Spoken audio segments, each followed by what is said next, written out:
अभी हम सांस की क्रिया, इससे बीपी का क्या रिलेशन है, अल्कलाइन का और एसिड का, ठीक है।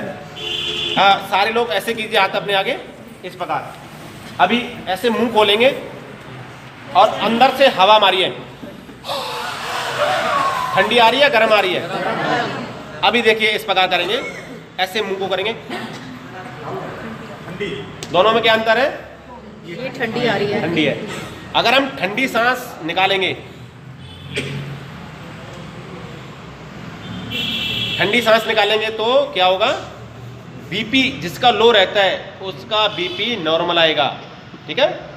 और अगर हम गर्म सांस निकालेंगे, गर्म,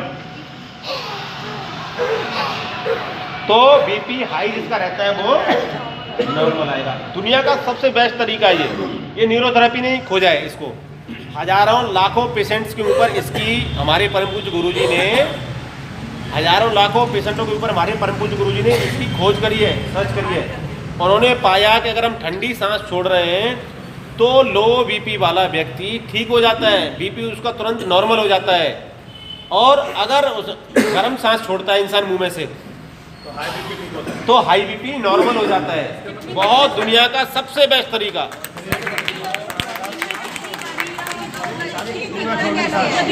देखिए 20 बार हम कर सकते हैं, 20 बार लास्ट, ज़्यादा नहीं।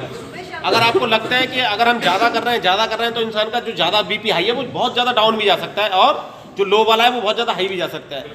देखिए उसमें क्या होता है कि बॉडी में अगर हम ठंडी सांस निकाल रहे हैं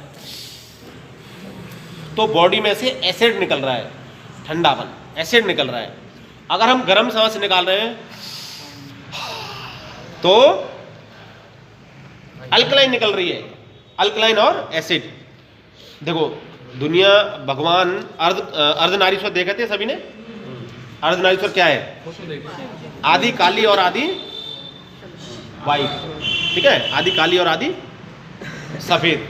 काला हिस्सा एसिड का है और वाइट हिस्सा अल्कलाइन का है। काला हिस्सा एसिड का और वाइट हिस्सा अल्कलाइन का। तो हम ये जो क्रिया है एसिड और अल्कलाइन, बॉडी का एसिड और अल्कलाइन जब इम्बैलेंस हो जाएगा, अम्ल और क्षार, तो बीमारियां आनी ही हैं। चाहे दुनिया का कोई भी व्यक्ति हो जाए, बीमारियां आनी ही हैं। अम्ल और क्षार कम बढ़ती हो जाए तो, अम्ल और क्षार कम बढ़ती हो जाएगा तो बीमारियां आनी है। ठंडी सांस और गर्म सांस हमारे एसिड और अल्कलाइन को बैलेंस करता है, प्रॉपर बैलेंस करता है। इसीलिए ठंडी और गर्म सांस का यहाँ पर ये लॉजिक बताया गया है।